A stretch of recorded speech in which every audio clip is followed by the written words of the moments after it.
Tomlin here with Team Builder. As you may know, Team Builder is online strength and conditioning software, and this is our podcast. Our guest this week is Kevin Cronin, who's a head strength coach with Colorado College. How are you doing, Kevin? Good. How are you? Doing well, thanks. And can you remind us where Colorado College is? Obviously, it's in Colorado, but where exactly? We're in Colorado Springs, Colorado, about 45 minutes south of Denver. And why would anyone who knows about strength and conditioning also know about Colorado Springs? Well, the Olympic Training Center's here. The National Strength and Conditioning Association's world headquarters are here. Air Force Academy's here. 10th Group Special Forces trains down at Fort Carson. So if you don't know about Colorado Springs, you're probably living under a rock as it pertains to strength and conditioning. It's kind of like ground zero for anyone who wants to be badass at, with their right. Pretty much.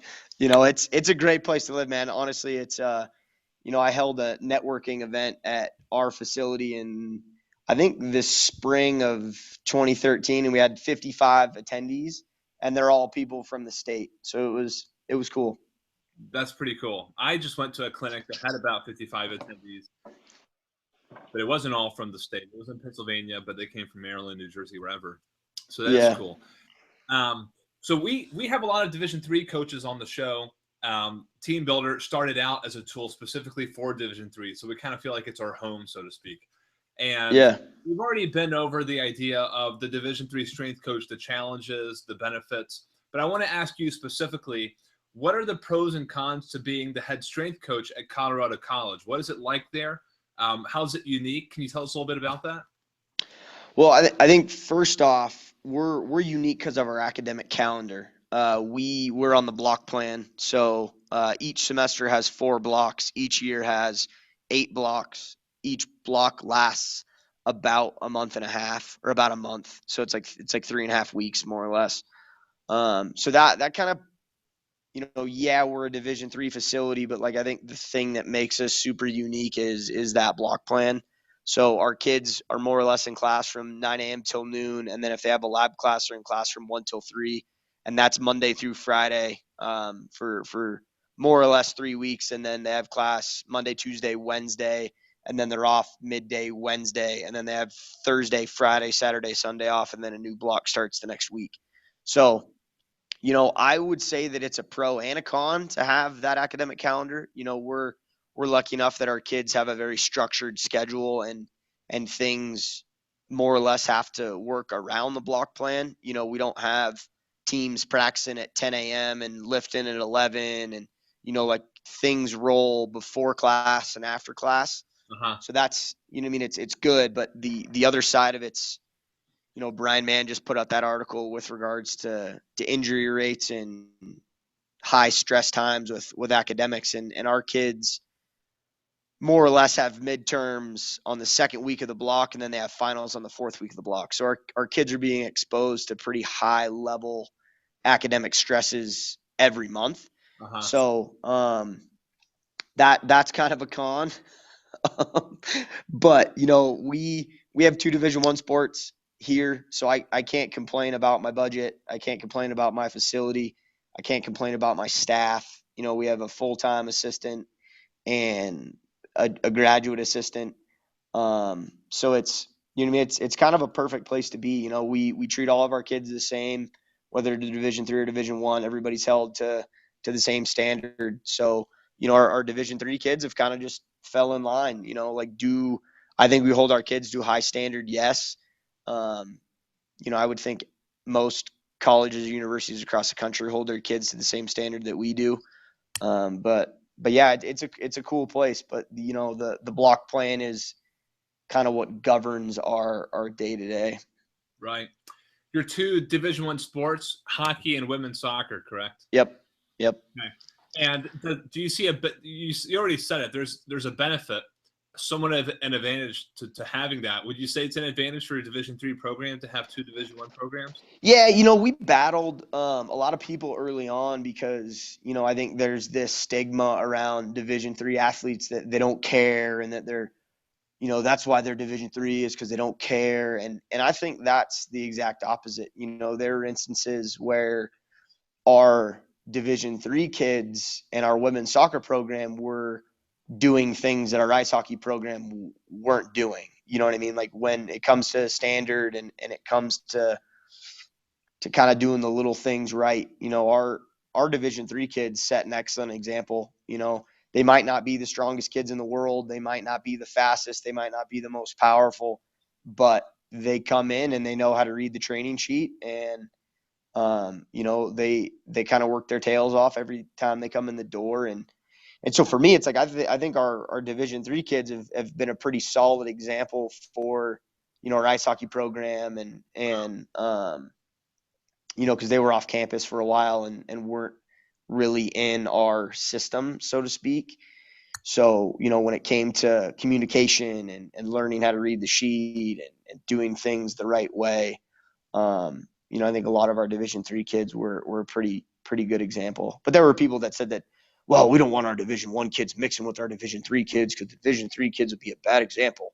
And it's like that's my job, is to create an environment that keeps everybody accountable to whatever's on their sheet, regardless of gender, division, team, So I took offense to it. You know what I mean? Like I was pretty fired up about it when I heard various people within our athletic department saying that. So we take pride in having our Division III kids be pretty dialed in. And, like I said earlier, like to me, it doesn't matter what division you are. Our kids are all treated the same way. And, I would think that we hold our kids to a Division I standard, Mm-hmm. I can relate to that. I played at Hopkins. Johns Hopkins. Division I lacrosse. And, yeah. The Division III sports won a lot. And I guarantee you we were not winning because we were the most talented. There was something else to play there. So I totally understand that. And I would get offended, too, if someone said, don't mix these two groups of kids together. And for so long, there was such a divide. Like the ice hockey program trained at a different facility, and women's soccer kind of trained at that facility for a little bit as well. And, when I first took my job in the fall of 2012, like that's what I did. I battled our current Division III population and said to them, like, hey, like the ice hockey guys aren't bad guys. You just don't know them. So you know what I mean? It was a very divided athletic department with regards to Division I and Division III. So, we've tried to create a very, not like family oriented environment, but like, we had some ice hockey guys in this morning, volleyball was training. We had a bunch of kids making up lifts and that they just train together.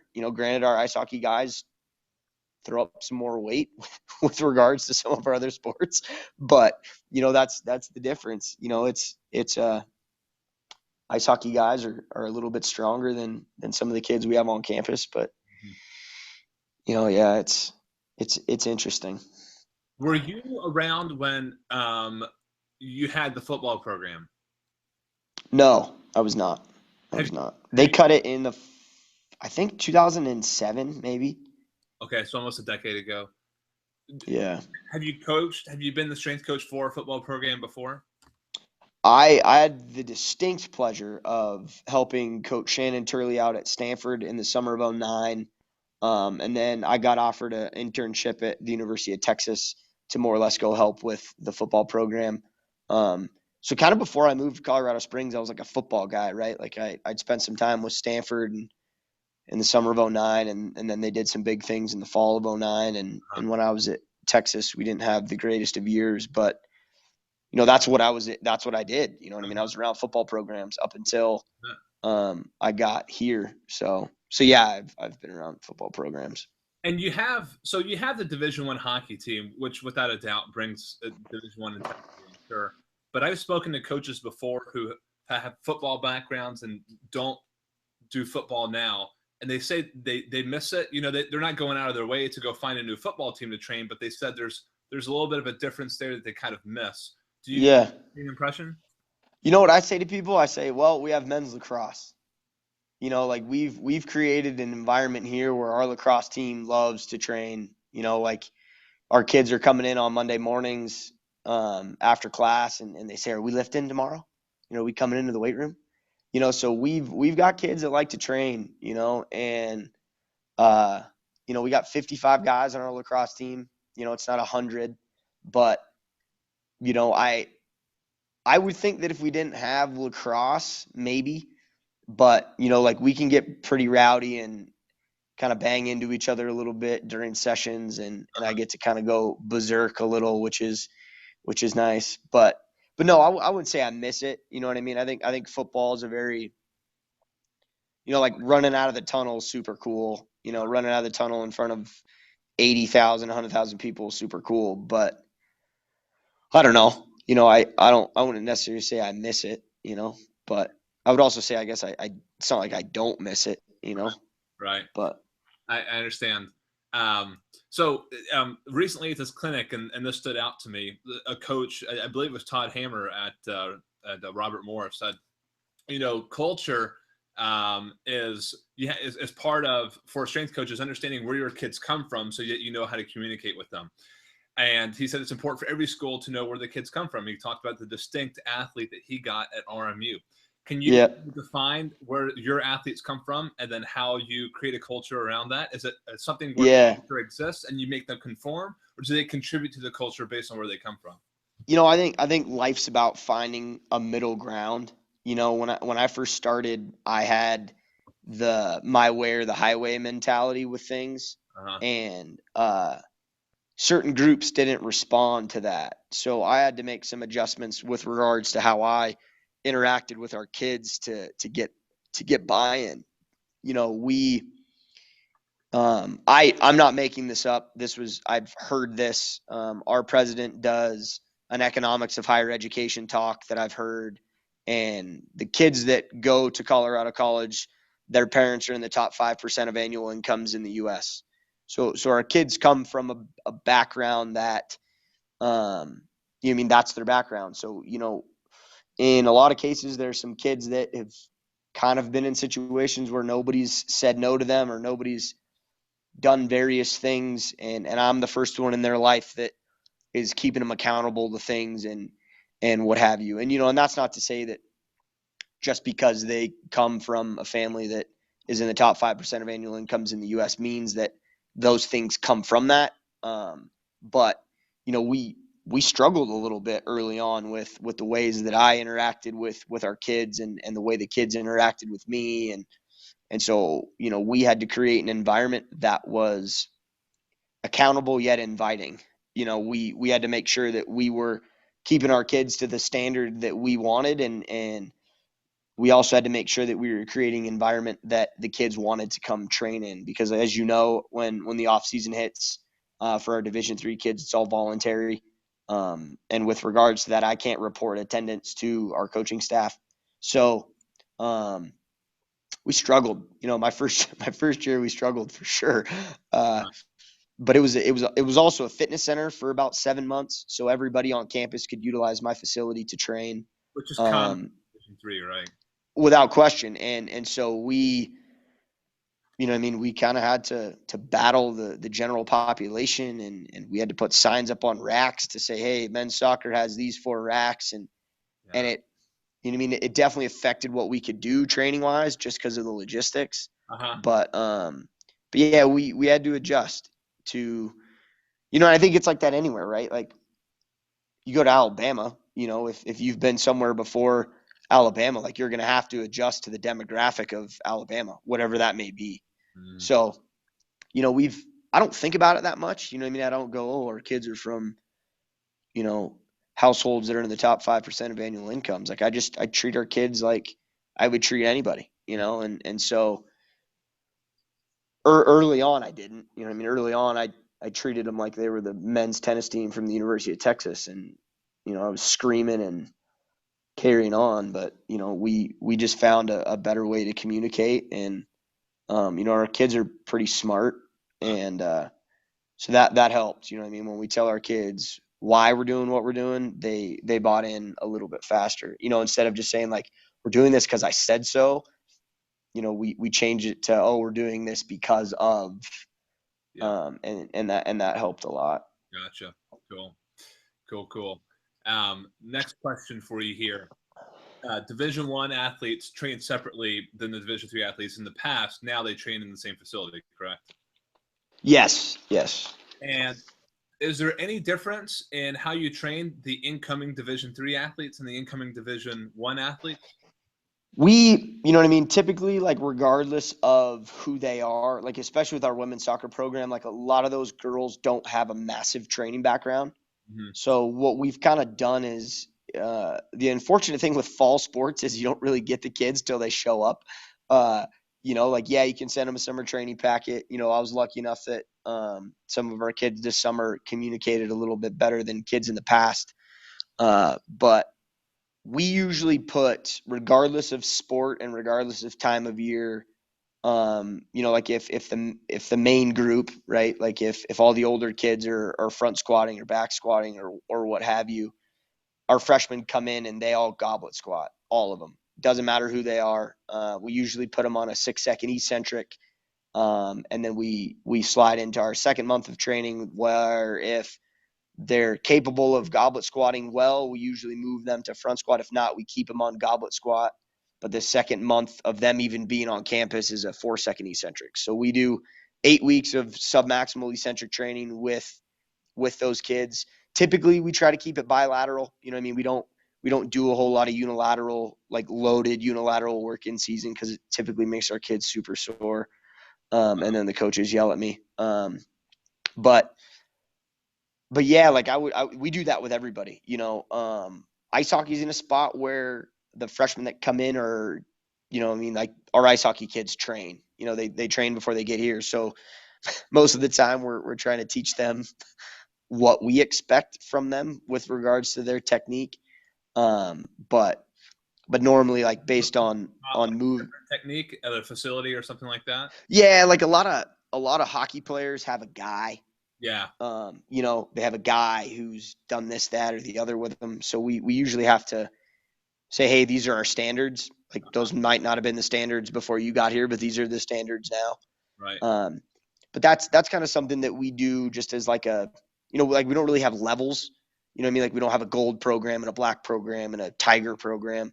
I think that'll happen at some point, but we usually just make small modifications to the sheet when we need to. Like we make our freshman goblet squat for a month, no matter what. Like if we have kids that are crushing the 120-pound kettlebell or the 120-pound dumbbell for goblet squats, then we'll slide them to front squat. So like if our kids can prove to us that they move well, we'll slide them to front squat. So that's just kind of how we do that with all of our freshmen. All incoming freshmen have 8 weeks of submax eccentrics, regardless of time of year.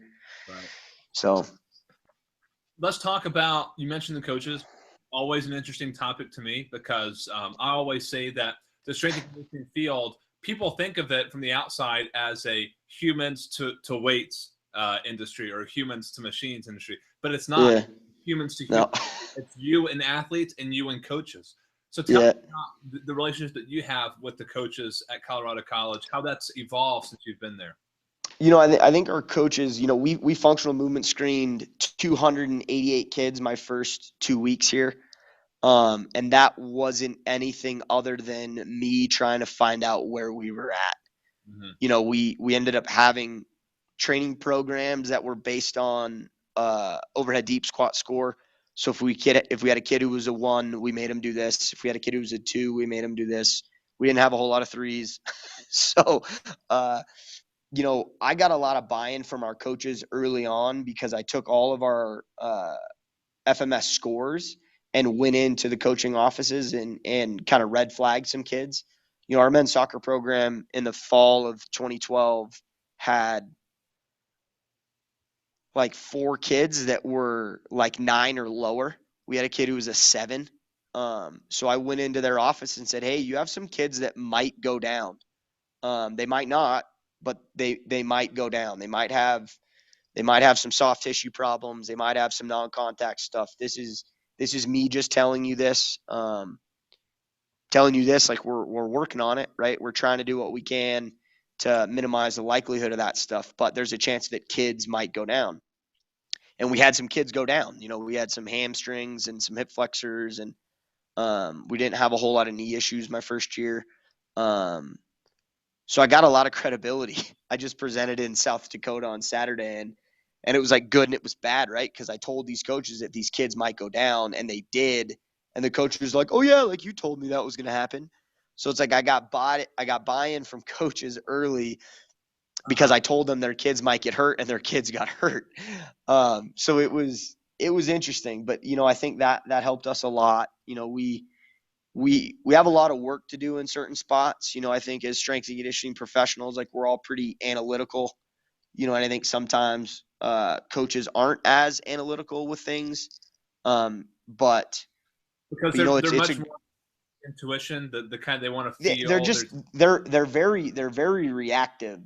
You know what I mean? Like my brother's an assistant soccer coach at Radford University, and he and I talk about this a lot. And I'm like, "Oh, how was the weekend?" He was like, "Oh, it was terrible. We had 6 corner kicks and we didn't convert any of them." And I was like, "Well, what did you guys do at training today?" He was like, "Corner kicks." I was like, "Well, if you think about it, if you program in corner kicks for 5 minutes, 6 minutes every day of training, you might not need to be as reactive, and you can use the programming of certain things over the course of the year. And like, yeah, you fluctuate volumes and intensities like on our end, but they can just fluctuate duration. You're always doing a derivative of the same thing. You just change the duration during practice to kind of target some different stuff. So I think sport coaches are reactive. I think they're sometimes pretty quick to make decisions based on certain things. But we have some successful programs here, like women's soccer is super successful. Women's volleyball has been to 18 NCAA tournaments in a row. Men's lacrosse has been to 4 out of the last 5 NCAA tournaments. Our men's soccer program was in the top 25 in the country virtually all year. Our cross country kids are phenomenal. So it's, like we have some very, very talented coaches on campus, but, I think, our relationships are great. I think we all need to work on relationships every day, but, I can't complain too much about it. I think I should, just because I think coaches complain about strength coaches. So strength coaches should at least complain about coaches a little. This is one of the last questions here, and we'll wrap up with a few pieces of advice from you. But Colorado College is known for traveling long distances to compete. Would you agree with that? Yeah, we're in the SCAC for our Division III kids, and they more or less get on a plane every other weekend to travel to Texas or Louisiana. And that's just wild to me because I played Division III on the East Coast, and my longest bus ride might have been 5-6 hours, and we had a hotel. And to me, I was like, oh, come on, so long. Yeah. But for you guys, that's you would love that. So traveling is always tricky because it takes you out of your environment. It's a fact that you almost always eat unhealthy on the road, and your habits get broken up on the road. Yeah. Do you find yourself mitigating that with your athletes, keeping them healthy mentally and physically? Honestly, man, like I think Charlie Francis said this, like it's sometimes better to overtrain kids it's better to undertrain kids than to overtrain kids. And I would say once the season's rolling, like we try to, and I hate this because everybody says it right now, but it's like minimal effective dose. We use something called the intensity number of lift score to more or less give us a number that is kind of our stress meter, sort of kind of. So we create a training session that is hard enough to induce an adaptation, but not so hard that we prolong fatigue. So when it comes to mitigating our travel, like that's really what we do. If our kids are lifting twice a week, we usually try to get our strength work done earlier in the week, and then we do kind of our power based stuff later in the week. Mm-hmm. So we try to shoot for super compensation every weekend. But I don't travel. I've traveled a little bit with women's soccer. But yeah, it's, with the travel, with the academic stress, it's quite the animal to tackle. Yeah. So we're going to I picked some things up this weekend from the North Dakota State University strength coach, Coach Kramer. And I think we're going to start doing some things with regards to body weight and some stuff to try to keep our kids a little more accountable. You know what I mean? Like we have kids that like to train, but like sometimes the lifestyle that they lead doesn't aid in the training that we're providing. Mm-hmm. And it's gotten to a point where the kids that have bought in and changed the lifestyle have been super successful and super healthy. So we've kind of gotten to a point where our kids are going to start to need to take more responsibility for things, like maintaining body weights and not dropping 15 pounds during the season. Like, we had a basketball player the other day who came in, and we just finished our season. He's like, yeah, I lost 15 pounds this year. And, that's more or less saying that you're just not dialed in. Like, you're just not a dialed in person. You've lost 15 pounds. Like, are you kidding me? So we're going to start doing some little stuff on our end to try to get our kids to be a little more accountable to the lifestyle. Kids read the sheet, they show up, but I think it's bigger than that.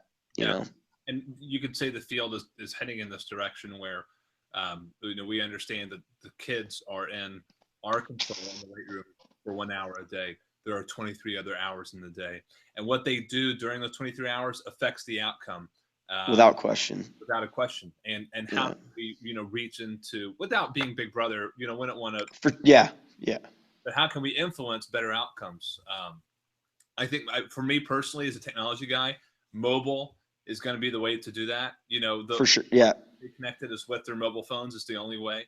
Yeah. How can that happen? So it's kind of a mission of Team Builders, actually. Do we want to kind of dedicate ourselves to recovery? And make sure that we're helping coaches kind of, utilize that mobile aspect. So last thing before we go here, Kevin, I want to ask you if you could. Sorry, I'm in our classroom and I haven't moved, so the lights shut off. Oh. Yeah, I know that's how you're getting work done, is when you're buried down and if you're a student anyway, otherwise you're not getting any work done. For lots of coaches listen to the podcast, and there's sometimes younger coaches, and I love for the older coaches to share advice.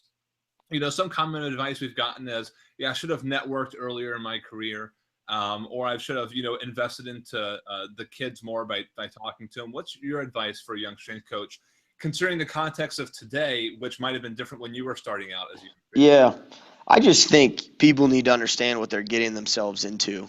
You know what I mean? Like, I think if you're not willing to work 12 hours a day between August and May, this might not be the profession for you. I'm lucky enough that from 9 till noon, we don't have anything going on. We don't have kids coming in. We might here and there, but it affords me an opportunity to get stuff done. But,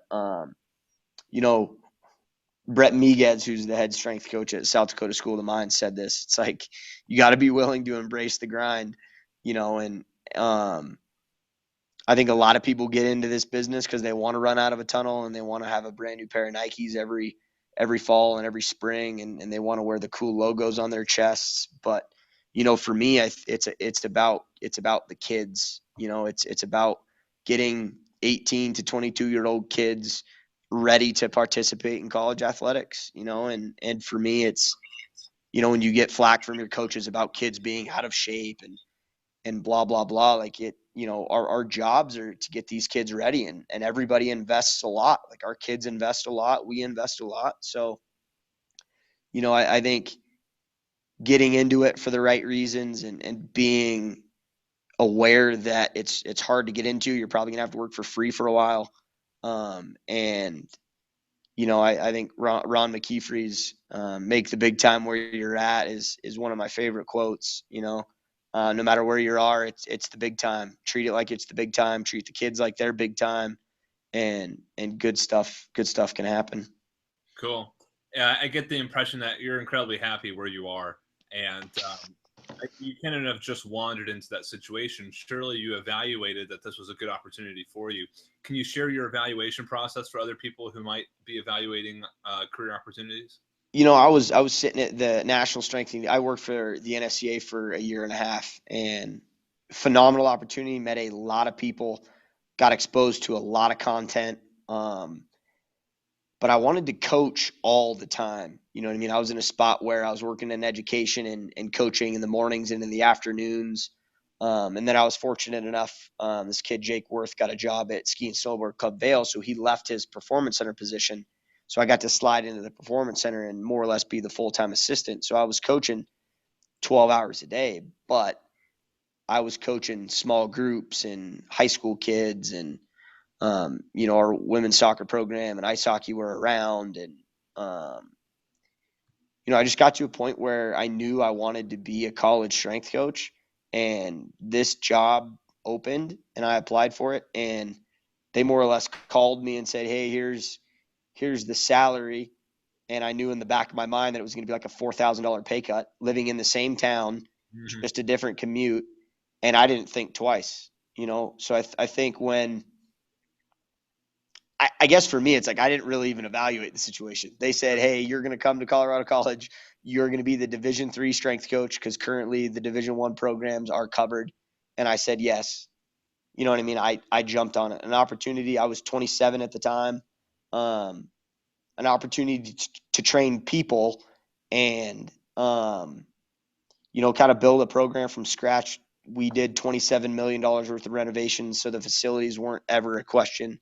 Yeah. But I think this whole thing's about taking all the stuff that you learn at clinics or in class or reading books and applying it to training people. Like if you don't train people, I think you're kind of missing the boat, just because you read a book every week, but you train a person for an hour once a month, that doesn't constitute as training people, So I was young enough that I jumped on it. I'd jump on it now. You know what I mean? An opportunity to start a program from scratch and kind of build a culture and whatnot was pretty hard to pass up. Yeah, that's cool. And it seems like your inner understanding, your desire to coach just led you to, it was a no-brainer, it sounded like. Yeah, and most people were like, "You're going to take that job? Like the Division I sports aren't even going to train with you."